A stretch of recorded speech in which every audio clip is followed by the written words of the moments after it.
Robert, I got to tell you. So we've done about 400 of these things now, which is it's crazy when you start something and then you kind of get down the road a few years and you're like, oh wow, like we've done a few of these things, and people ask all the time, like, okay, of all the people you've interviewed, have you ever been starstruck? And typically no, but I do say, and I swear to God, I'm not bullshitting you here, I say one time I got starstruck by Robert Greene, and it's because I'm such a fan of your work and your writing. The first time you came in, I was like, oh God, I'm like, this guy's gonna be able to read every single thought, every single thing in my mind, I'm like, you're gonna know the question before I even ask it. I just wanted to tell you that story because it hasn't been some celebrity or musician, or it's you. Wow, I'm very humbled by that. I still have a slight inferiority complex because I spent so many years without any success, not until my late 30s. I lived in this kind of crummy one-bedroom apartment in Santa Monica. And I still sort of carry that mentality, that period in my head. So I haven't quite adjusted to anybody being starstruck by me. Why? There are a lot of more people I'd be starstruck. I wouldn't be starstruck with myself. But of course I have to live with myself, and I can get a little bit bored with, who I am. But I think it's because you're one of the greatest authors of the time. Yeah, maybe. well, and when I think about like my personal, like I was talking to Lauren, like my personal favorite hobbies it's reading. I've been reading at a young age. It's my favorite thing to do of everything that I do.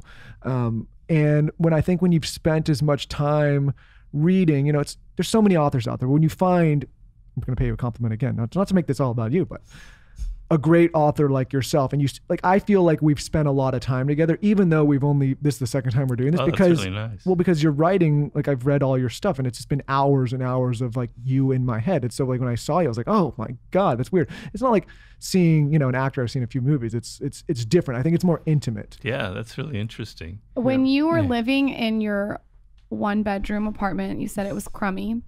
Well, it was a little bit run down. Were you as observant as you are now about all these different things you write about, or did that come as you started writing? No, I've always been that way since I was a kid. If you knew my family, you'd understand that a little bit. But I've always been a bit of an introvert, and my way of making my way in the world and protecting myself was sort of really carefully observing the people around me so they wouldn't hurt me in some way, So I became extremely observant at a very young age. And then when I went out in the work world, I had about 60 different jobs before I started writing books. I had all kinds of bosses, some of the worst bosses you can imagine, some good ones too, but a lot of really horrible ones, particularly when I worked in Hollywood. And so those skills that I developed as a child, like just being very careful and observing people and trying to get into their heads so I could understand them, that carried over very well when I entered the work world, So when you talk about Hollywood, because I've heard you talk about it so many times, can you give us a little bit of detail of what it was like? Were you working at a studio? What were the kind of bosses you're talking about? Because it seems like the Hollywood experience really helped lay the foundation for the books you've written. It did in a way, because, in the 48 Laws of Power, I say the world is like a court in ancient times. Like Louis XIV, they maybe wore wigs and everything, but it's the same thing going on now, where there's the person who's in charge, the CEO, the director, the head of a production company, and they're like a king. And around that person, male or female, a court forms, and everyone's kind of sycophantic and sort of saying how wonderful that person is. Hollywood kind of took it to a new level. Nobody around King Louis XIV could ever say the truth. Everything the king said was wonderful. It was fantastic. That was so witty. That was so wonderful.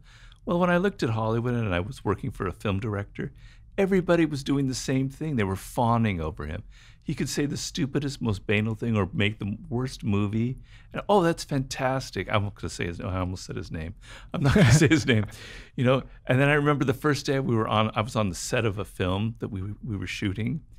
And this is the first time I'd ever been on the set. And I was going, God, this is so boring. You're not hearing any music or anything. And the actress wasn't very interesting to me.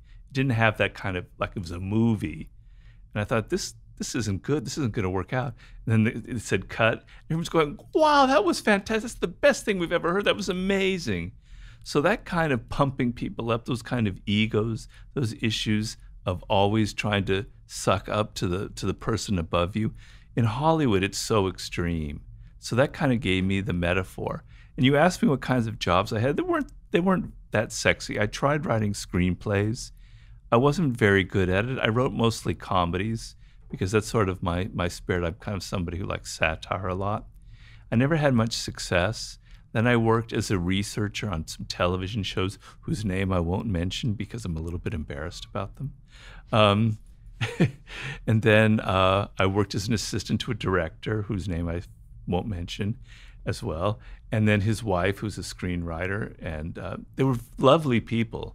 I have nothing against them. They were really nice people. They were, I cherished those memories. But they were kind of tough, and they were definitely creatures of Hollywood. I worked with some, high-level actresses, kind of helping them with their scripts that they had to do. So I got around. I was only in Hollywood for about 8 years, but I got around. I did a lot of different jobs. So that gives you an idea. Do you think your bosses have read your books? Well, yes, some of them have. And then, ironically enough, years later, here we are now, and I get a lot of people writing me or contacting me, very famous film directors or people, high-level people in Hollywood who said that book was their Bible, including Jeffrey Katzenberg, So, that's kind of the weird thing about it because the book was inspired by Hollywood. It was kind of my hate letter to Hollywood because I don't want to put it so strongly, but I really did not like my experience in Hollywood. And yet it really appealed to them because they could understand where it came from. Yes, some of them have read it. I don't understand how we don't have, and maybe we will. We need a 48 Laws Netflix or movie or something. You don't know how painful it is for you to say that. I have been dealing with this for 16 years now. It's kind of like a tease. I don't want to say something obscene here, what kind of tease it is, but we're about, this company really wants to do it. This other one, this high-level person, this rap star, this actor, blah, blah, blah. I get contacted, I get meetings, and all this stuff, and nothing ever happens. So right now we're going through another phase of the tease. My agent and I, she's with CAA, she's been dealing with this, she knows it as well, and we laugh hysterically about how many iterations this has gone through. This is going to be the one, and it never quite happens. Why can't you ever do, and this is like kind of off topic and we'll get back to topic, but I think it'd be so cool if you did like a 48 episode podcast and then they bought the rights to the podcast and did it off that. Well, people have wanted me to do that. And I've been approached by people. I'm a little bit wary of it. I don't know if this is so interesting for your audience, but I always want to be different from people. I'm deadly afraid of having yet another podcast out there. No slight on you. Yours wouldn't be that, but I totally get what you're saying. So I want to do something different, right? And I have some ideas about what that could be like, because I'm a bit of a weirdo. I don't fit into categories. So I've been approached by that idea. It's just also after my stroke, and working on 2 books at the same time and dealing with 2 hours of physical therapy every day. Wow. I only have so much energy and so much time, So it's in the works. It's an idea that I take very seriously, and I would like to do. I think I would do a good job in it, but I have to be careful about my time because honestly, this book on the sublime, I'm hoping this is like my magnum opus. This is going to be hopefully my most popular book because the people who've read it are going, whoa, this is so weird. If you need anyone to read it, I'm available. Okay. All right. Okay, so I really want to talk about Seduction, this podcast. Michael and I sort of, laid out all the different things we could talk to you about because we can go everywhere. Yeah. But Seduction sort of stood out. Okay. First, to introduce our audience to Seduction, I would love it if you could describe some of the different seductors. And you don't have to say all of them, but maybe you could talk about the charismatic, the star, the different ones. Well, there are 9 types. The most kind of archetypal, the the most dramatic ones are the first ones, the siren, which is only of women. Only women can be sirens. And that's sort of what I consider the icon of seduction, is the siren itself, because that's where the concept came from. And that's a woman who has a very powerful sexual energy that any man can feel. It's not overt in that they're not coming on to you, but they just radiate this kind of intense physical energy. And there's an element almost of danger to them. And that's sort of what excites the man about the siren, that if I get involved with, and she doesn't have to be beautiful. So the greatest siren who ever lived was Cleopatra. And from what we know about Cleopatra, she had a bit of a long nose and a thin face. She wasn't like strikingly beautiful. It was her personality. So it's not about looks. It's about this energy you have and this confidence. And there's almost a sense, if I get involved with this woman, she might destroy me. She might ruin my reputation. She might, take me somewhere I don't want to go. But that's what's so exciting about the siren. And then the male equivalent of that is what I call the rake. And the rake is a man who has an intense interest in women. He loves women to an incredible degree. It like obsesses him. But he can never be satisfied with one woman. So he has to find as many different women as possible. And because he so much is interested in women and he understands them so deeply, that kind of interest and excitement and that drama is what makes him so seductive to women, right? Because most men are interested in sex, but they're not really interested in the world of women. They're not really interested in what they're thinking, their psychology, and what will please them. But the rake is so motivated by getting inside the woman's skin that he becomes this incredible seducer. So those are the two top ones. Then there's the dandy. That's the kind of androgynous seducer who mixes male and female characteristics, which can be very powerfully seductive if done well. And some of the greatest seducers in history, like a Marlene Dietrich or Rudolph Valentino or David Bowie, these people have that kind of energy. Then there's the natural, someone who's kind of got a childlike energy. They're just so authentic. They're not faking anything. They've got that kind of innocence about them, and it's devilishly seductive. Then there's, as you mentioned, there's the coquette, probably the most dangerous. That's the one I have problems with the most, because in my past, most men have had that. The coquette, the woman or man, because that can go both ways, is someone who blows hot and cold, right? They know how to play hard to get, and they get your claws in you, and then they withdraw, and you go crazy, and you have to pursue them, and you're going after them. I think I got one to the right of me right now. Oh, wow. I think. Okay. It only took him 12 years to date me. Oh, really? Might be a siren that's combo really too. hard to get. That's playing really hard to get then. Go ahead. Well, anyway, so coquettes are devilishly powerful. It's for a man, there could be the worst, and I've had many experiences with that, so I speak from experience. Then there's the star, which as well can be male or female. That's a person who has a kind of a distance. A star is somebody that we project all of our fantasies onto. Right? We imagine that they're almost larger than life. And it's a person who knows how to be kind of blank and yet have this sort of Hollywood-like presence about them, a kind of confidence. And they become a screen in which we project all of our fantasies on. And we can think of millions of examples in pop culture, And then there's the charismatic. This isn't so much a sexual seducer, because not all the art of seduction is about sex. A lot of it's about social seduction, political seduction, marketing seductions. The charismatic is a man or a woman who's filled with this intense kind of confidence. And the image that I use is that there's almost like a light inside of them. You can't see, but from within, it illuminates them. And it makes their eyes wide open with an energy, and it gives them this kind of animation. And we have to hear everything they say. They're great orators, right? And they radiate this kind of confidence that sucks us in. We feel like when we're close to them, we're getting some of their own confidence. We feed off of it. And so they don't have to say anything. We can almost feel it, because we humans have a nonverbal side to it. We're animals. It's at heart, I hope that's not a radical thing to say, but we are animals, and we're definitely sense the energy of people. And a person who feels so strongly and confident about a cause, for instance, like a Malcolm X or someone like that, or Martin Luther King, it's so intense, that energy, that it just draws us in and we become followers of them. Now, not everybody, all these types, reason I wrote about them is that you out there, you, Lauren, you, Michael, you have one of these qualities, at least one, maybe two. If you have three, we're all in trouble. But you have at least one of them, right? And you're going to identify with the coquette, the siren, the rake, whatever.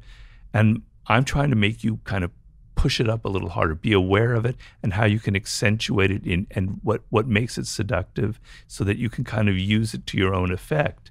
And so, we all can't be charismatics. We all can't be Marilyn Monroe or Errol Flynn, who was the greatest rake that ever lived, because somebody counted that he probably slept with over 5,000 women. And he died in his early 50s. And if you do the math, it's like astounding. But I mean, he was a beautiful man. He was extremely handsome, yeah. So we can't all be like that, right? But you can come close to it. There's a charismatic side to people and I'm showing you how you can bring out your own natural charisma if you have the ingredients for that, or how you can become more of a natural or more of the rake that's inside of you. So if you're a man and you're obsessed with women, and now you read my chapter on the rake, you're going to understand better why women are attracted to you. And now you can kind of accentuate it and even make it better and be more effective. Since we're talking about what's seductive, I think it's really important to talk about what is not seductive. And since reading your book, for me, when I find something that's not seductive, I maybe wouldn't have known that that's what it was. But now since I've read it, I even push harder away because you've sort of given me this hyper focus on it. What are some things that are not seductive? I think contextually, Lauren and I, the reason we want to jump to this to start is we all the time, either listeners or friends of ours, are talking about maybe they're struggling dating or they're struggling finding a man or a woman, or they can't figure out quite why. And they may have some of the qualities that you've just highlighted as a seductor, but they may not be recognizing some of these other qualities that hopefully we can talk about right now. Yeah, I call it the AntiSeducer. Now, the book was written now almost 20 years ago, so I have to kind of go back to my memory banks here. But essentially, to understand the AntiSeducer, you have to understand the seducer. The seducer is someone who has a kind of playful, open attitude. They're not someone who's judging. They're not moralistic. They're not going, you're bad, you're good, blah, blah, blah. They're kind of open, non-judgmental. They give a lot of themselves, right? They want to please the other person. They want to get that other person to open up to them. So the AntiSeducer is the very opposite of that. He or she, so for instance, being generous with your time or with your money is very seductive, right? So if you're on a date, as pertains mostly to men, but these days it doesn't necessarily, and you're kind of worried about the money or the expense, that's a sign. That's an anti-seductive sign. Like, oh, the woman or whoever, I'm not worth that money. I'm not worth going to a nice restaurant. I'm not worth the expense or the effort. So being kind of tight inside doesn't have to be with money. It could just be with your feelings, with your experiences, with your emotions, and with your money. Tightness is anti-seductive. Openness, open heart, open spirit is seductive. So any kind of tightness or rigidity or closeness is very, very anti-seductive. So someone with a scarcity mindset is anti-seductive to people. Like when you're interacting with them and they're constantly worried. Yeah. Okay. The other thing is, these are qualities that men tend to have more than women, is the kind of the blowhard, the man who's mansplaining all the time, who's always explaining everything, who thinks he's so brilliant, he's like a professor, he's always lecturing, and he's lecturing the woman as if she doesn't know things. And usually women are smarter than men. I hate to say that, but I think it's true. So the man who's kind of lecturing the woman as if this is what's going on in the world, this is what business is like, blah, blah, blah, that's very anti-seductive, right? Because nobody likes to feel like they're so intellectually inferior to someone else. So to have someone kind of lecturing you and telling you and judging you, which I sort of mentioned before, is very anti-seductive, And people who, so think of seduction as this kind of theater in real life, right? Because in our daily lives, to be honest, can be rather boring. So if you came into my house, there's an expression that says, no man is a hero to his valet or to his butler. So if you came to my house and you saw me every day, you would not be starstruck. You would see what a boring life Robert Greene really lives. That's not very seductive. So our day-to-day lives are kind of banal. They're not interesting. And seduction is this realm where things are slightly heightened. It's not that you're being fake. It's that you're having a slight theatrical edge. So you dress differently than you would normally dress, right? You take someone to a place where they don't normally go to. You have some surprises. You create some kind of a little bit of theater in their life, right? So somebody who can't do that, who's just wants to be themselves, like, you know, the first date, well, why don't you come over to my house? We'll have some pizza and we'll just hang out. That's just what life is normally like. Let's go someplace special. Let's go someplace different. Surprise me. Take me somewhere where I've never been taken before. So a person who can't make the effort. Seduction is about effort. And it doesn't matter what the effort is. If you show the other person that you care that deeply, that you're going to do something that took some thinking, some time, that means you're thinking about them. And we read those signs in a nonverbal way, right? So a man or a woman, because it can afflict women as well, you're not willing to expend any energy that's going to please the other person. You just want to be who you are. You just want to dress the way you are. You just want to talk the way you normally talk. Unfortunately, that can be very anti-seductive. And I'm not saying you have to be fake. This is a misconception. People come at me all the time and it annoys the hell out of me. Oh, you're talking about I have to be someone else. No, right? But when you wear nice clothes to impress somebody, are you being someone else? Don't you get some pleasure out of looking good, out of putting on a nice suit that you picked out, or wearing a beautiful dress? You know, there should be pleasure in that. It's not like you're being someone else, right? So, you know, it's not like you're fake. It's just that you're putting in effort to think about the other person, because people are so narcissistic these days. They're too selfish. They're too involved in their own worlds. We want to feel that that other person is entering our spirit, is entering our world, is taking the time to think, what is Lauren's mind like? What can I say or do that's going to really excite Lauren? That's seductive, right? It sounds like a lot of it too has to do, and kind of what you just said, just acknowledging people and taking the time to acknowledge just little things too. What do you do if you have to deal with a person who's incredibly anti-seductive on a daily basis, whether it's in a relationship or a family member or a friend? I don't know. It's difficult because people have their defenses. It sounds like you're thinking of someone in particular. I hope you're not talking about Michael. It depends on the day. If he's hungry, he's not very seductive. I'll tell you that. Really? He is not seductive. Cranky? Oh, cantankerous, cranky, irritable. I think you're talking about like almost every man. If we don't get it. Yeah, I get that way too. Right. Okay. Yeah, I am talking about someone in particular, and I'm sure everyone listening has someone. Well, the best way is not to lecture, as I'm saying, and not to moralize and say, look at this bad stuff you're doing. It's to show them what seductive is, right? So you know, like one of the greatest seductresses I talked about in my book was this woman, Pamela Harriman. Wasn't a sexual seducer. She was like a modern courtesan. And her spirit was complete indulgence.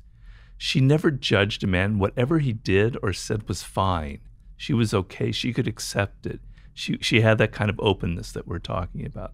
So when you're dealing with someone who's kind of got a rigid, closed, thorny sort of spirit about them, and you're kind of open and not judging them, and you're showing them what being seductive is and not getting reactive and defensive, that, I don't know, that's sort of a little bit abstract, but that would be a strategy I would apply. I remember very well a story I've told other people. I was working at a hotel in Paris, and I was 21 years old, and there was a hotel where all the models were staying, and it was like, wow. And there was this man who would frequent the hotel, obviously, because there were models there. He was this tall Brazilian man, incredibly handsome. He's the greatest seducer I've ever met in person, right? And there were like 15 women always kind of around him. And he was seducing several at a time. And this one woman, I was walking with him with this latest conquest of his, and this other woman came running up to him, somebody that he had seduced before, and she realized what he was, and she was so angry. This was on the street near the hotel. She was gonna like maybe beat him up. I didn't know. We were all kind of afraid. And he took her by the arm and he walked her away. And I was whispering to the woman, "Oh my God, what's going to happen? What's going to happen? It's going to get violent." And then like a couple minutes later, they're walking by and they're laughing and they're kissing and everything's fine. And I realized this man's secret was that he never got defensive. He never got reactive. He would say, "Yeah, okay, so I did that. All right, that's who I am. I'm not going to apologize. I really love you," whatever her name was. You know, you meant a lot to me. You still do. But this is who I am. You know, I'm not going to apologize for it.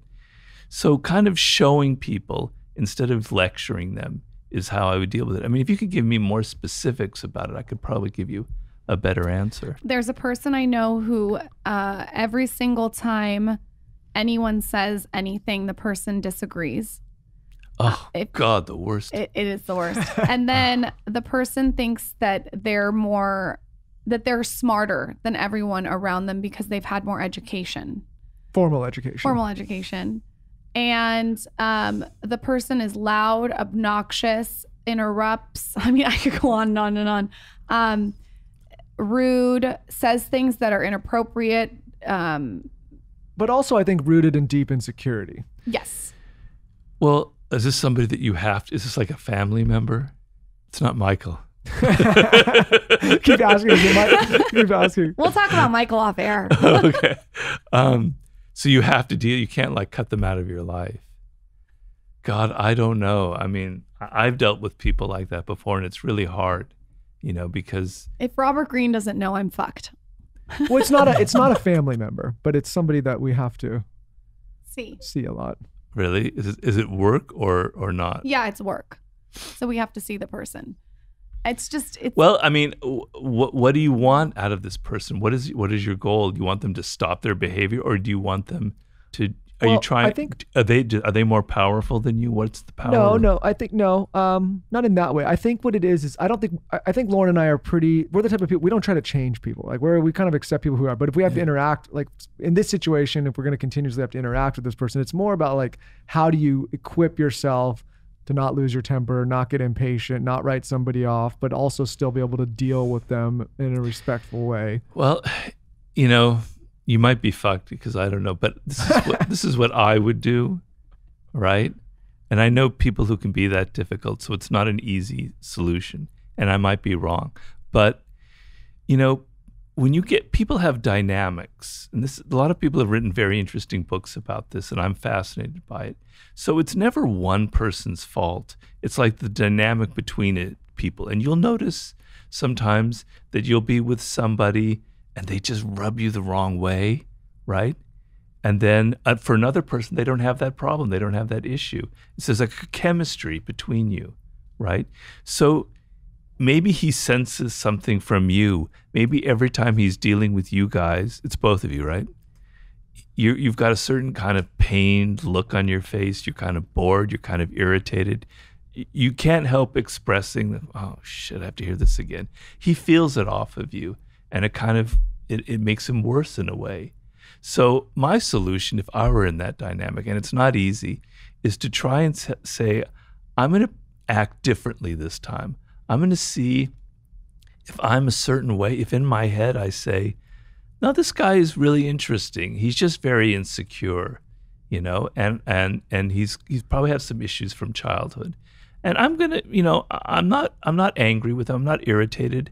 You know, I'm just going to listen to him. And maybe he has something interesting to say. And just thinking that, just try and see if he responds to you differently.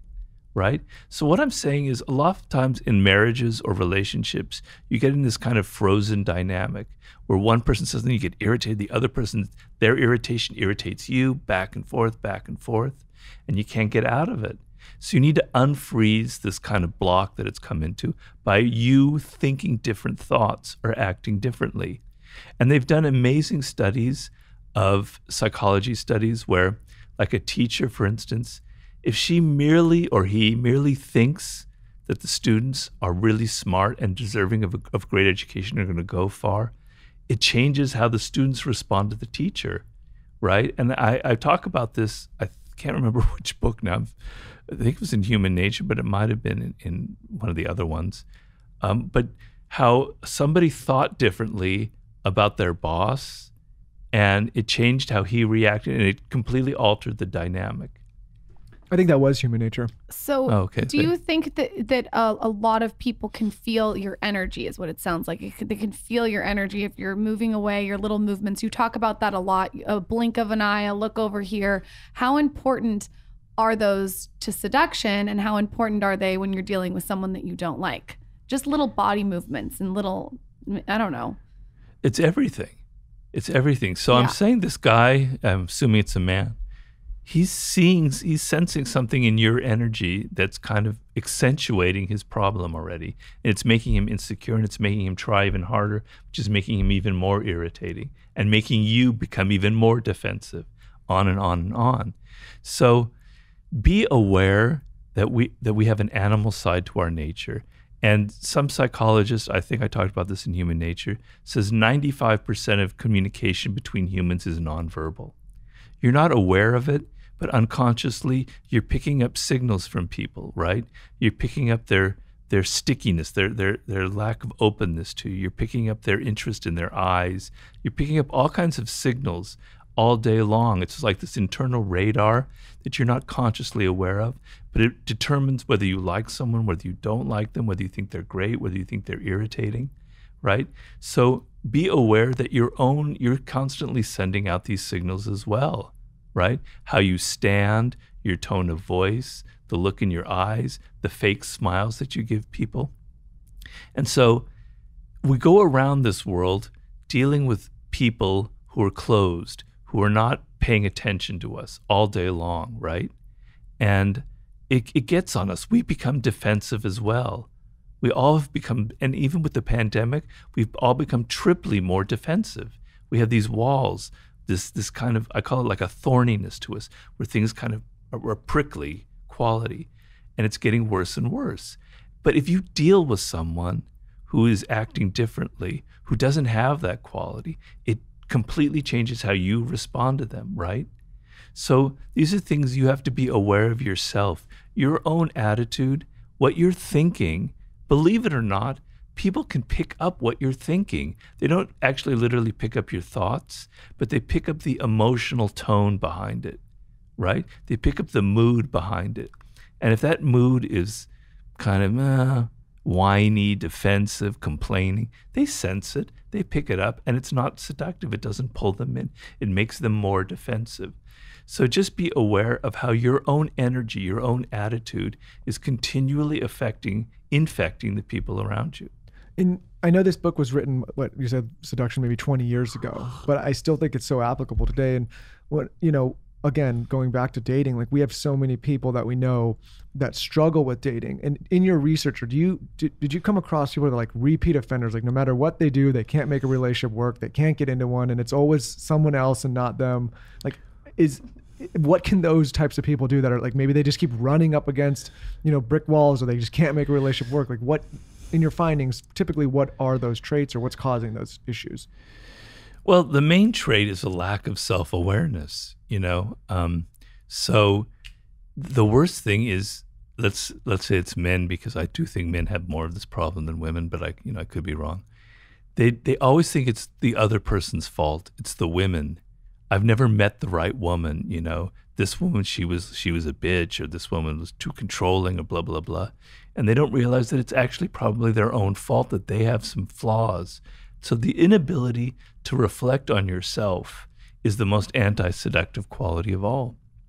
It's also the worst quality humans can have, because the only way you're going to get better in life and better in the social game, and that's not just for sex, that's just in your office, for your work world, is by looking at yourself honestly and saying, I talk too much, for instance, right? Which is a problem a lot of people might have.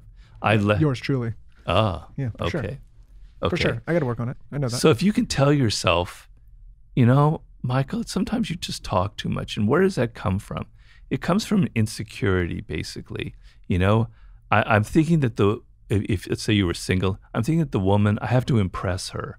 She needs to be impressed by me because I'm essentially an insecure person. And so you're thinking, what can I say that's going to impress her? Well, I'm going to talk about my work and how brilliant I am and blah, blah, blah. But you don't realize that's very unseductive. What you want to do instead is to stop being self-absorbed and to be outer-absorbed, right? So it's not easy if someone's 40 years old and they're like this, it's probably fairly hopeless, I'm afraid. Because they've gotten too deep, like it's too deep at that point. I think so. I mean, there's always exceptions. But if you're in your 20s... A lot of 40-year-olds listening like, oh, shit, no. Oh, well, if you're unself-aware, you're not going to be even aware of it, right? You're going to be listening and you're going, that's not me. Oh, are you kidding? It's that other guy I know. Okay. But anyway, just the fact that you can tell yourself what's really more important in dating is how deep I'm thinking about the other person, right? This is the main point in the art of seduction. To the degree that you can shut off that internal monologue, that insecure little person inside of you that's always kind of trying to spout things out and impress other people. And you go, what is she thinking about? What is her world like? What was her childhood like? What are her parents like? What's going on in her mind, her world, right? Women have much different worlds than men. I mean, I'm afraid to say so. I mean, it's not always that way. There's a line. Some women have very masculine energy. Some men have very feminine energy. But generally the world that they live in and grew up in is very different from what we are. Can I try and understand it? Can I get into her spirit? What will please her? That's the most important step you can make to getting out of your seduction whatever the word I was thinking of, hole that you're in, right? So the ability to get inside the other person's spirit. I have a chapter called Enter Their Spirit. If you can start to do that on your next date, on your next whatever encounter that you have, where you can think about their world and do it deeply. Don't make it a superficial thing where for 30 seconds you kind of go home and actually, and also without being intrusive, know how to ask gentle questions that get the other person to open up about their world, about what excites them, about what pleases them, right? And so that's the main thing that you can do, I think. We're going to dinner tonight, and if you don't enter my spirit, I am just going to sit here and remind you about this conversation. What's it like to date Robert Greene? If you have all these tools in your toolbox, when you're dating a woman and you know how to enter her spirit, are you just the biggest seductor of them all because you know all these things? I don't know. I could never say that. I could say that when I was in my 20s, I was pretty good. I mean, I don't want to brag, but I was in Paris, and I was a rake. Where do your numbers compare to Errol Flynn? No. I'm not even in triple digits, I'm afraid.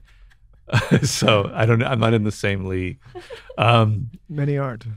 But I had my heyday, So I'm a reformed rake now because I've been in a relationship for a while. But I have rakish tendencies in which I'm very interested in women and their world and their way of thinking and their spirit, and it interests me, it excites me, and I try and think about them, right? So, but I apply that to everybody that I meet, even to other people. I'm not trying to seduce them, but I'm trying to understand what their world is like, So, and then the other thing I say, we're talking about seducer, anti-seducer. Think about gifts. Gifts are a very telling thing about your spirit. So actions speak louder than words, the cliche, right? And gifts are a way to show whether you're someone who's thinking about the other person or not. So a typical problem people have is they give expensive gifts, thinking that that's what it means, that shows that I care about it. What you want to do, and it's something that I was doing, and the women in my past can attest to it, is what is it, something that they've said, something about their world, something about an interaction we've had where they revealed something about themselves, right? In little details, right? And you give a gift that signals that pays some attention to that idea or to that feeling, that is so seductive, because what it means is you're paying attention, you're listening, you understand them, you heard what they said 3 days ago, right? And you're giving a gift that reflects that. That's so much more powerful than just spending a lot of money on whatever, so. When you think about, because I'd be remiss not to ask you this. I would say this last year in 2020 was one of the most non-seductive, unseductive years we've had, right? Totally. And you've dedicated a large portion of your life to studying the human mind and the psychology of people. What did you observe in 2020 that surprised you, if anything? Or were you like, hey, this is pretty much par for the course when something like this happens, even though it's the first time, at least in our lives, that we've lived through something. It's happened obviously throughout history, but this is the first time in modern history that we've all, been a part of a pandemic. Is there anything that surprised you about this, or is there anything that's like, yeah, that's what I would anticipate would happen when something like this happens? Well, I've studied like plagues in the past and things like this before, so there is a kind of dynamic. There is something in human nature that takes over. I noticed in myself, for instance, because I'm always kind of studying myself as well, that I was getting kind of more emotional, right? And less control of my own emotions. I was getting a little brittle as the months went by, a little more easily triggered. And it's because I think people lived inside, they were enclosed, they didn't have any way to vent their emotions except maybe on social media or something. Which may be one of the worst ways to do that, but. Yeah, it is. So what I tell people is the pandemic probably had a bigger effect on you than you realize. So it's hard to know how this has affected people. We'll see years from now. But I imagine that it had a bigger effect than all of us, including myself, realize, that it altered us in some ways. In some ways, maybe for the good, in some ways for the bad. The good might be, I realized that before the pandemic, I was wasting time. I was socializing with these people who actually don't mean anything to me. I learned, being on my own, that I kind of like being by myself sometimes. I don't need to have 80 friends all the time. Maybe you learn something about yourself, and that's good. But on the other hand, maybe you develop certain fear patterns that are going to hold you back. Because we're now entering, at least in the United States, into a period that's going to be pretty exciting, pretty insane, where the whole game is opening up. I think the economy is going to start to explode. There's going to be all sorts of opportunities out there. Whole industries are dying. Whole new ones are rising up. And you want to be an exciting, adventurous, exploring type of person. But you've developed these layers of fears about your career, about people, and you're not aware of it, and you're carrying them into the real world. I think that's going to happen because I look at my own parents. I'm old enough, I'm afraid to admit it. They grew up in the Depression, and they never got rid of their Depression mentality. My father, who ended up making a decent living, he was pretty middle class, but he was still always worried about pennies and spending money here and there. He couldn't shake it. Are you going to be someone like that 5 years from now when the world is opening up? Are you still kind of keeping that pandemic levels of fear and anxiety? So that's sort of how I think about it. Yeah, I constantly, personally, and like Laura and I talk about this, constantly think about, okay, how can you take the experience of the pandemic and do exactly, recognize, when your fear is serving you, and also recognize when it's not, and kind of like take this opportunity and make sure that it propels you in life and doesn't hold you back. I think it's a very difficult balancing act because there's so many, you could go either way very easily, right? Right. And I think you're right. I don't think we've realized what the impact is going to be for a while, but we'll soon find out, I guess. Yeah. One of the impacts that you mentioned earlier is people sitting behind their keyboard spewing hate. Yeah. Do you think that this pandemic has, how do you think it's affected social media? If you were to look at all of us being in our house, being closed, do you think on social media that it's been something that has hurt us moving forward, or do you think we're going to come out of it? Well, it's not like that a pandemic is going to change human nature. We bring ourselves to circumstances, right? And so already before the pandemic, social media was sort of this media for people to kind of spew their outrage, their anger, their hatreds, their prejudices. And all the pandemic did was exacerbate all of that and accentuate it and make it stronger, right? Because as I say in my last book, you can't escape human nature. You can't escape being a human. You're wired a certain way. You have certain basic needs. One of the basic needs as a social animal is to be interacting with other people, to be getting feedback and validation from other people.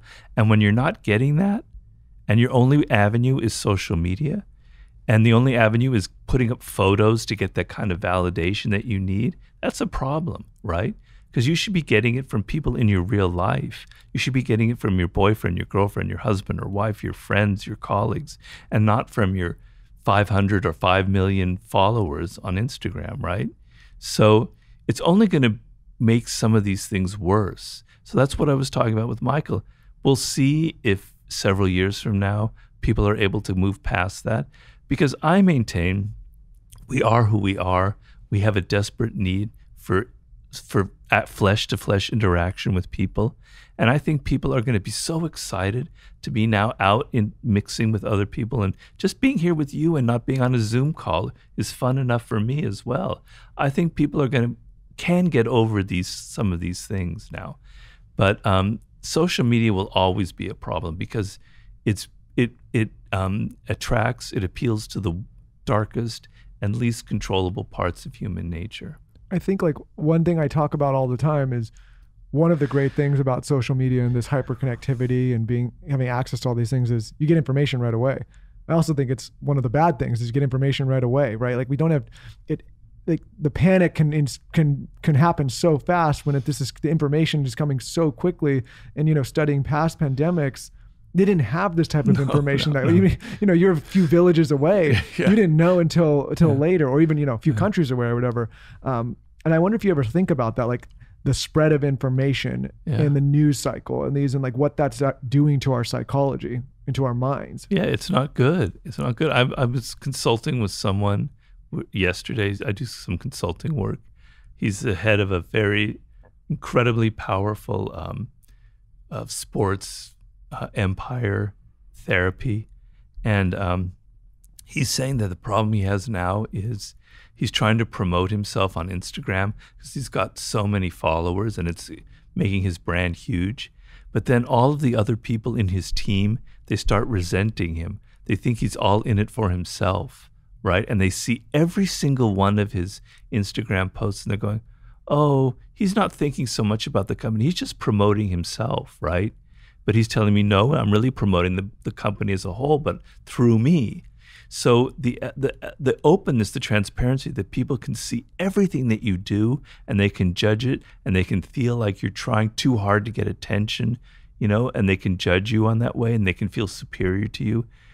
For a leader, for a CEO, it's incredibly tricky and incredibly difficult. And I believe me, in my consulting work, social media has made the problem of being a leader from being this bad to like this bad. And I'm having to deal with it all the time. Like, how do I maintain my popularity on Instagram without pissing off all these other people? That is so interesting that you bring this up. I was having this conversation the other day. Whenever I now hire any kind of team member, I always have the conversation that says, don't think that the job is like my Instagram story. You're seeing 5 minutes of my day. Right. And even though it's posted throughout the whole day, it's only 5 minutes. Right. Like the job is A, B, C, D, E, F, G. It's not just eating oysters and rosé and you know what I mean? It's we're working and I'm working too. So I really try to encourage them not to sort of fall for the social media hoopla.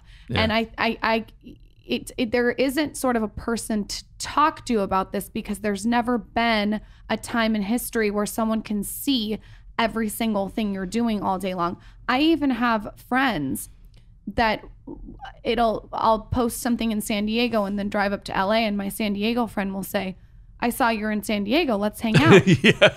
And I'll say I'm not there. And sometimes it causes a little bit of it's causing problems. And that's really interesting you bring that up. I've never heard anyone articulate it like that. Yeah. Tell the CEO to call me. It's difficult because they are watching all day. Well, even doing like, you know, like I always tell people, like my day job, the thing that I do day to day is I run Dear Media as a CEO, right?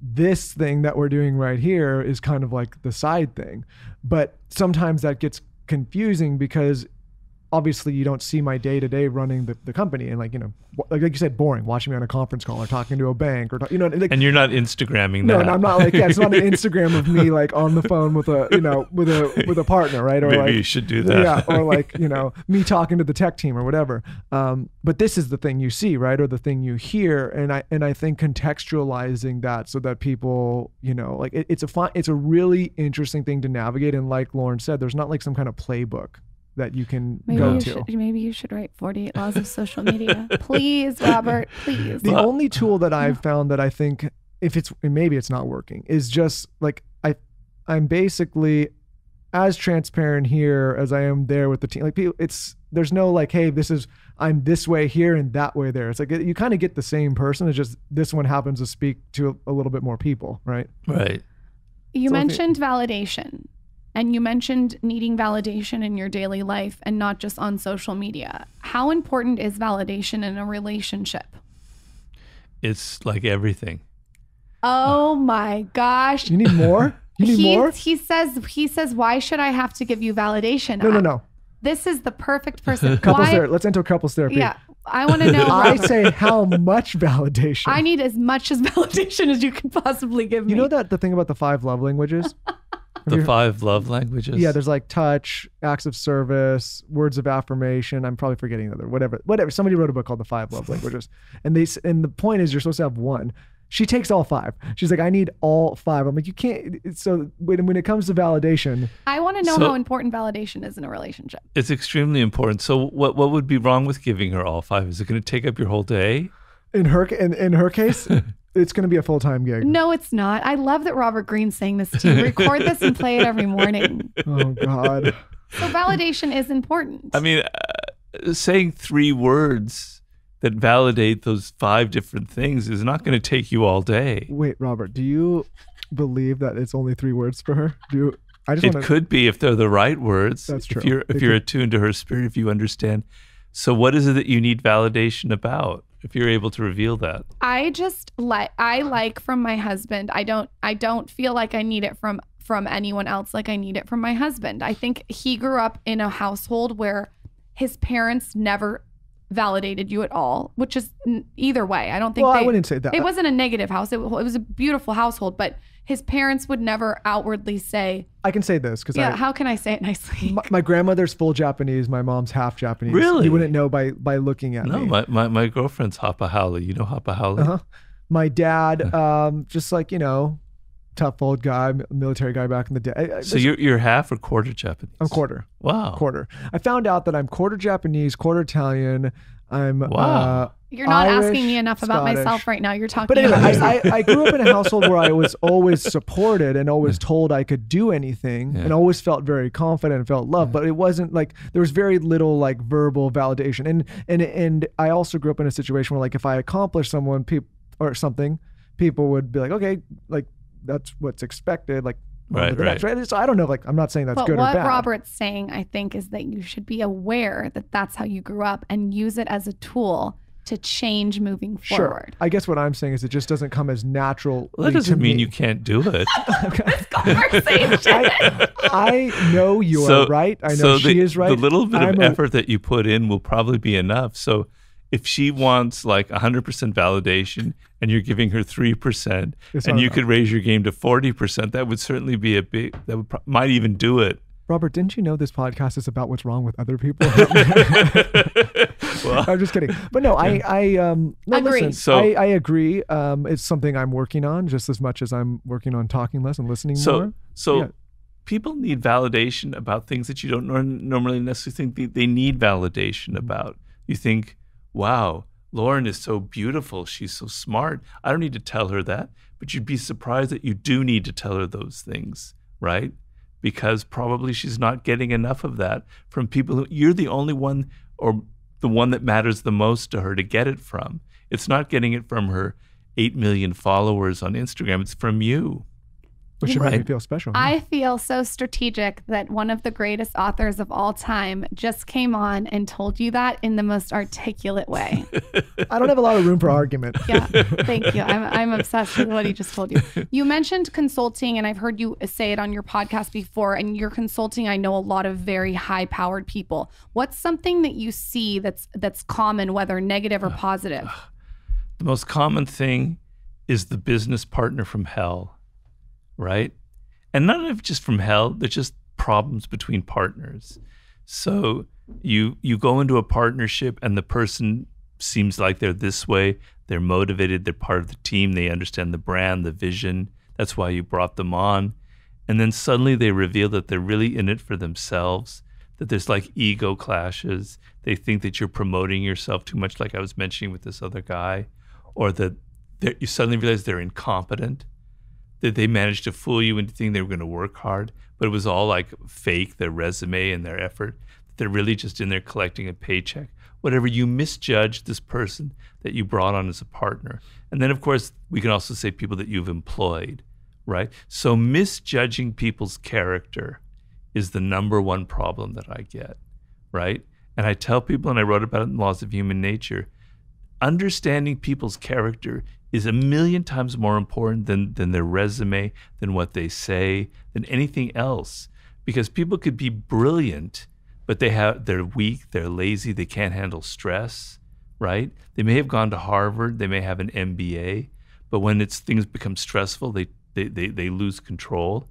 You need to figure out people's character before you hire them, before you get into trouble, before you get involved in a relationship, before you marry someone. You have to understand their character, because you're not going to get it in 5 weeks of courtship or 3 months or 6 months if you're not paying attention. And then you discover a year later that this person that you married isn't what you thought they were. And what a problem it is trying to change them or get away from the relationship.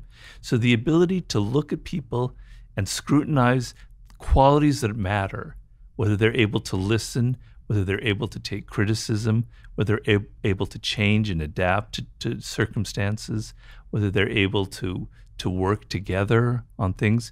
These are what you need to judge people before you get involved with them.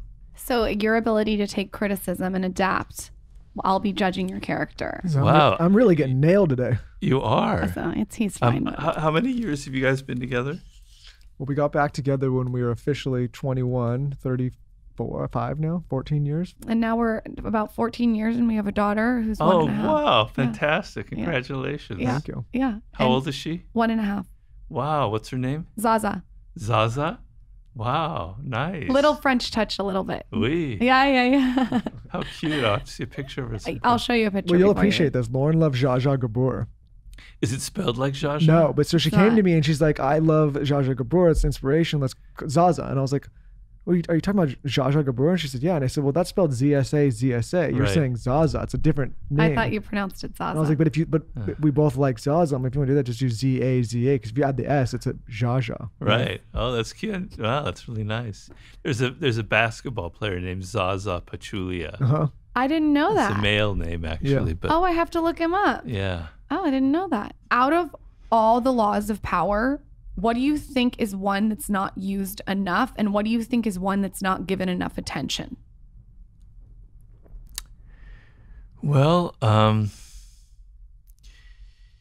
it's a good question. I mean, everything for the laws of power depends on who you are and your own strengths and weaknesses and where you are in life. So court attention might be great if you're in the social sphere, but if you just started a job, court attention at all costs will be deadly. So,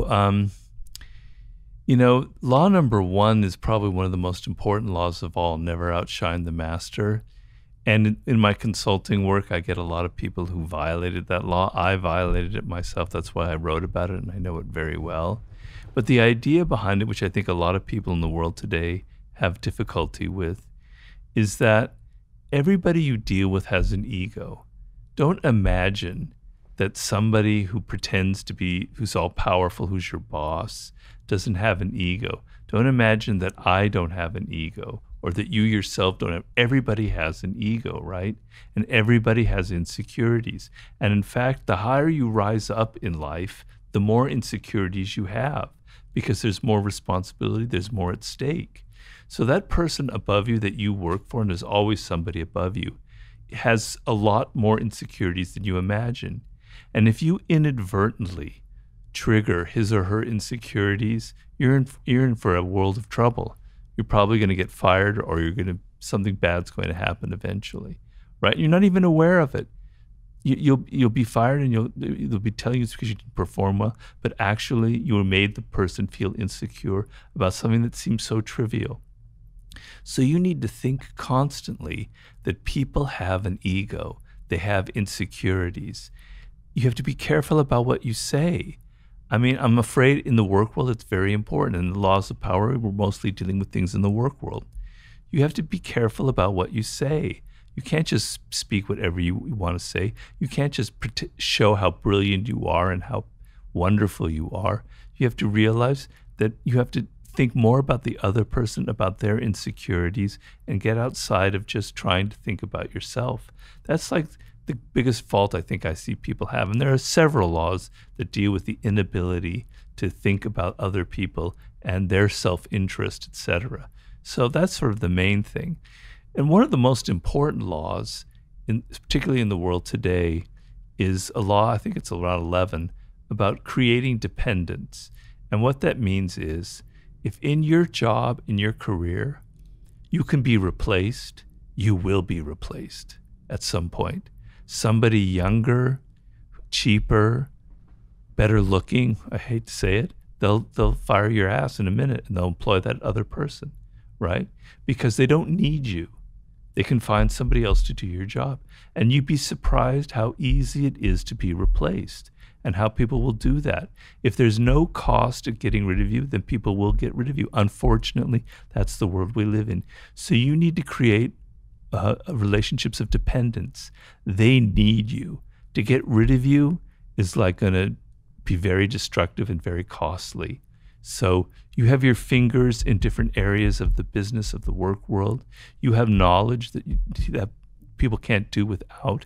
You have skills that think about that, and think about the fact that if you're in an industry that's changing and it's going through a lot of, turmoil right now, particularly after the pandemic, you're so replaceable, it's ridiculous. And you have to be aware of that. And you have to find eventually a career or a place or your own business where you're not replaceable. That's, to me, one of the most important laws of all. That's when ego gets to be the most dangerous, is when we all start to believe we're irreplaceable. That's like the moment where you're replaceable. Exactly. Yeah. The sublime. I want to know how you had this idea, even down to, was there an epiphany? Did you have a dream? And then I want to know what the process has been like and what we can expect as a reader from the book. Well, I had meant to write the book about 15, 16 years ago. It's a subject that's always fascinated me. I had read some other book about it, and I thought, what a weird concept. It really attracted me. And then after I wrote my war book, that was to be my next book. I started the research for it. And then 50 Cent approached me to do the 50th Law, and I go, all right, I'll do that, but I'll come back to Sublime. I finished the 50 Cent book, and I had a chapter in there that kind of was about mastery, and I thought, that's more time. I'll do the book on mastery, but then I'll do Sublime. And then mastery was over, and I was getting all this email about people who wrote about the chapter on social intelligence, said, we need more about that. And I go, all right, human nature is the next book. And then, as you know, almost 3 years ago, I had my stroke. And the Sublime book, if I can explain it, it's kind of hard to explain, but I'll try my hardest. The idea behind what I consider to be the sublime, my concept of it is that we humans tend to live in this kind of a circle of codes and conventions, of things we're supposed to do, of ways we're supposed to think, etc. And we have to kind of obey these conventions. We're not even aware of them. They're unwritten, right? We can't say certain things. We can't experience certain things. Because this is how society creates kind of an order.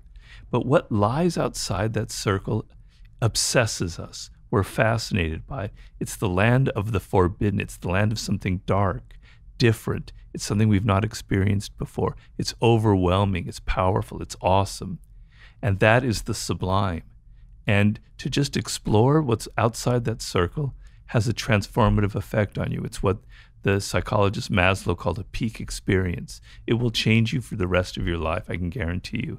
And the ultimate sublime experience is death itself, because that's the ultimate unknown in the world. That's what really lies beyond the circle. We'll never know what that is, right? And people who've had near-death experiences, it completely changes them. They're never the same. It's like an insane revelation, okay? I wrote my last chapter in The Laws of Human Nature about confronting your mortality and the sublime. And then 3 months later, I came this close to dying myself. I was in a coma, I was unconscious, and I too had a slight near-death experience, not as powerful as other people have. So the irony was, a book I'd been planning to write for 15 years, 16 years, suddenly I got bitch slapped in the face with the reality of it. And it was like very intense. I go, all right, now it's going to be my next book, you know? And I think the point of it is, you know, we humans for so many millions of years, thousands of years, had religion. And we live in a very sophisticated scientific world. And many of us kind of scoff at religion as something from our primitive past. But in fact, religion served a deep human need that we all had. It's embedded in human nature. And the disappearance of something larger than ourselves, of something that's kind of mysterious, incomprehensible, is we have to have a relationship to that, or we're not a human being anymore. Why are we conscious? We're the only animal that's conscious of death. We're conscious of evolution. We're conscious. We know what a black hole is. We can map out the history of the universe. Can you imagine that? That is insane. That is the sublime, and we need to be thinking about it. We need to be aware of these incredible, awesome things that surround us every day. Otherwise, we lose our soul, you know? And so it's a book about reconnecting to those powerful, primitive things in our nature. And so the first chapter, I've written 2 chapters. The first chapter has to do with the cosmic sublime. So to be aware of the size of the universe, of how small we are, of how powerful it is an incredible experience, because it puts you into life into perspective, and it actually makes you much more appreciative of every minute that you have alive. The second chapter is about what I call the biological sublime, and I'm trying to make you aware of how strange it is to be alive, how strange it is for you to be conscious right now. Because if you knew the history of life on this planet, you would realize that the odds against Lauren and Michael existing as you are absolutely astronomical. If you went down the list of things, and I do that in the chapter, of all the things that had to happen for Lauren and Michael to exist, is astounding. You would drop dead if I explained it to you. And so people don't go around thinking about that. They take for granted their life. They take for granted that they have 60, 70, 80 years of breathing on this planet. They take for granted their relationships. They take for granted all the technology that we have. They go around blind. They think they're so privileged. Everything was meant to be this way. No, open your eyes. It's insane. You have so much to be grateful for and so much not to take for granted. And that's sort of the point of the book. Wow, I cannot wait to read that. I also cannot wait to read your other book too. The Sublime sounds amazing. I mean, that sounds. Are you sure? Because it's a little different than my other books. I think it's. Yeah, but I don't need validation. That. I'm just saying. It sounds like it brings all your books though together in a weird way. In a weird way, they do. Yeah. Well, in a way, it sounds like it kind of contextualizes what really matters at the end, right? Yeah. I think it's a great idea, and I cannot wait to read it. Okay. When it comes out, we're gonna you got to come back on. We'll okay, in 10 years when it comes out. It's not going to come out in 10 years. Right. I think I don't know if I can wait that long. I can't wait that long. Right. I know everyone's at the edge of their seat, I'm sure. you also have another book coming out later this year, which is something that I think I personally will apply to my everyday life, just like I do the Daily Stoic. But I'll let you tell the audience about that. Well, it's a book called The Daily Laws, and it's basically it's organized like the Daily Stoic in a calendar form, like going from January 1st to December 31st, and each day has a lesson to it, excerpted from one of my books or from my podcasts, interviews like this, and from blog posts, things like that. And we kind of gave it a little bit of a structure. So the first months have to do with mastery, with your career, with figuring out who you are, with what you were meant to do in life. The next few months deal with 48 laws of power, like difficult people, toxic people, problems, with manipulation, with never outshine the master, that kind of thing. And those months have to deal with being better at the social game. Then it's about how to influence and persuade people, how to be more seductive and, being able to have more kind of power over people in a soft way. And then finally, towards the end, it's all about human nature. And December is the month of the sublime, which has excerpts from my new book. And so, and that's kind of the ultimate month to sort of explore something larger than yourself. So it's kind of got this structure. And then each month has also a kind of a theme, and it's introduced with a little essay, a lot of which have to do with my own life. They were created for this book, like my own experiences in the work world and how they relate to this particular month. So overall, it should kind of infuse you with my way of thinking if you go through the whole year like that, and slowly have an effect on you, and also make you maybe want to read some of these books. But it's to give you daily thoughts and meditations so that you become more conscious and aware in your daily life. And every day you open it up and you read something and you think about your own behavior and about how you can change yourself, just to make you more reflective and more self-aware. Well, Robert, if you wrote a book, a 500-page book on why grass grows and the science behind paint drying, I would read it. I'd read about anything you come out with. Really? Yeah. This is. I'm not saying I'm not saying you should do that. Like, what if I wrote a book on lingerie? Pretty much. If it says Robert Greene on it, okay, I'll be in line. Not that lingerie is not interesting. Write something on couples therapy. I might need some consulting sessions after this. Yeah, we'll talk offline.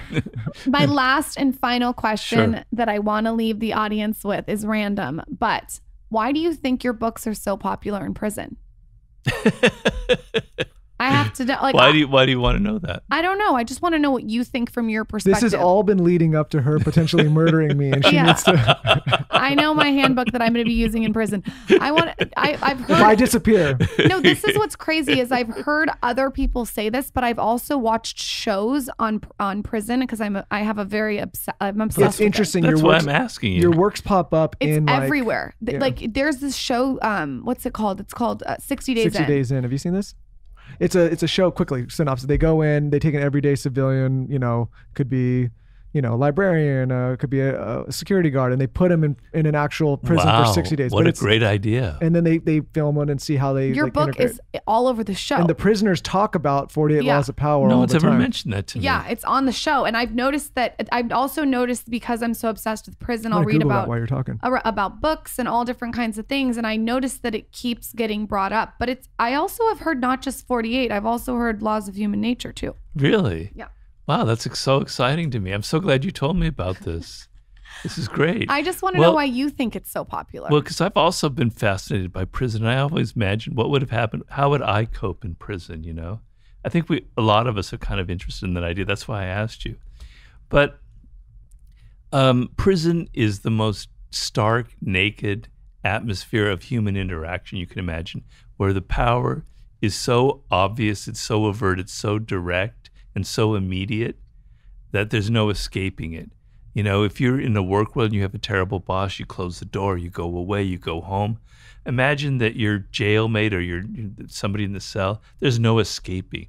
Every day, it's so powerful, it's so raw, right? How do you survive that? Now, if you're already a tough person that's got this kind of hardness to them, you're probably not going to need the 48 laws of power. And I get letters written to me from prisoners, so I kind of know what I'm talking about right here. It's not the hardened ones that read the 48 Laws of Power.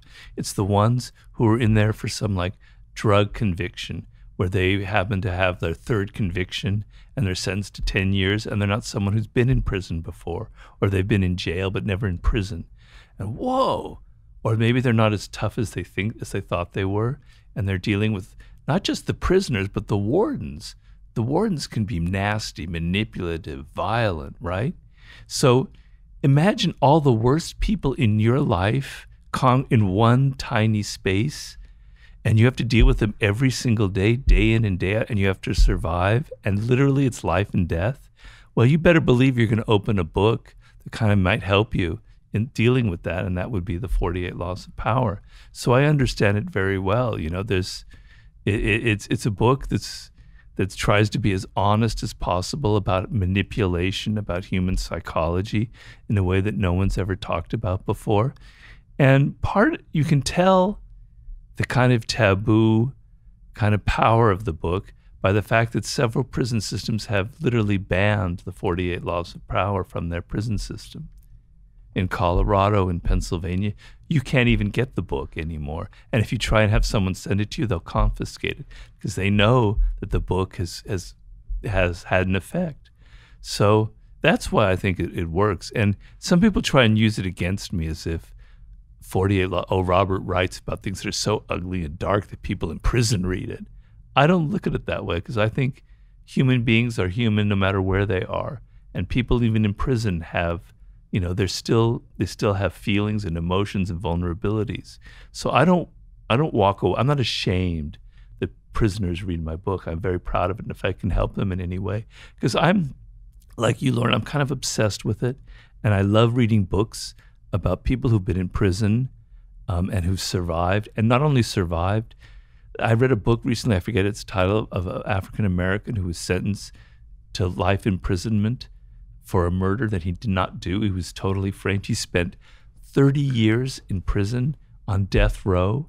He was finally released in like 2016. And he's like a very positive person. He emerged intact. I think that's the most insane. If you can go through that, unjustly convicted of murder on death row, solitary confinement, and maintain your sanity, wow, that's proof of the human spirit. So I'm really obsessed with prisons as well. One compliment I have to give you, and I was talking to someone today about this before interviewing you, you have made subjects that are so taboo and make people so uncomfortable to talk about. And you've taken that off. So people normally would say power is negative, but what you've made me realize, it's not negative or positive. It just is what it is. Exactly. And so and same with human nature. It's not negative or positive. It's what it is. And so exactly. I think that's the most incredible thing about all your writing. I would tell everyone who's listening to go pick up one of his books. There's something for everyone. Personally, if I were to start with one book, I would start, I think, with Laws of Human Nature. But you might tell them to start with something else. Each person's different. It's a long book. Yeah. So if you don't mind reading or you get it in audio, then yes, that's a good book to start with. But if you're like interested in improving your dating as an issue, then The Art of Seduction. If you're dealing with toxic people, 48 Laws of Power. If you're a business person who's starting a business and it's kind of a tricky world to navigate, the War book, strategy book is very good. And then if you're 21 about to launch your career and you don't know what you want to do, then Mastery is a book for you. So, and then if you're riddled with fear and that's holding you back, then The 50th Law. That's a good one too. No, I'm sorry. I don't mean to tout all my books. No, but there's so many good ones. There's such a wide range. I mean, I told you, it's why I love your work, and I just love that you write you write in such a deep way, but also like you use so many historical examples where almost in a way you're like it reads in a very even though it's very high level stuff, it's digestible because you're comparing it to human experiences that have actually existed or happened, right? Right. Anyways. I'll never watch Game of Thrones the same after reading 48 Laws of Power. Whenever a lot of people broke a lot of those laws. No, whenever there's show. someone that's being secretive, kind of like The Messenger, I'm like, That's the eunuch from Game of Thrones. I'm like always comparing the characters from your book. My favorite law. You want to know my favorite law? What? I bet you can guess it. Despise the free lunch. Yeah, despise the free Really? lunch. Yes, That's a that's good one of law. my favorites Good too. law. Yeah. Robert Greene, where can everyone find you? Pimp yourself out. Well, I have a website. It's a little bit, it's been around for a long time. It's called powerseductionandwar.com. The and is spelled out. Powerseductionandwar.com. And there you'll find links to my Twitter, to my Instagram. I think it's at Robert Greene, official Robert Greene, or Robert Greene official. I don't remember which. Robert Greene official, because I Thank follow you. you. Oh, thank you. Okay. I have to, do I don't follow, do I follow? Yeah. I do follow you? Yeah. Okay, You do. I'm sorry. No, you always do. Okay. We follow each other. Okay. And Facebook and all that stuff. And then there's an email where you can reach me. Although I'm afraid to say I'm kind of inundated these days, so my assistant handles a lot of that. But I do try and respond.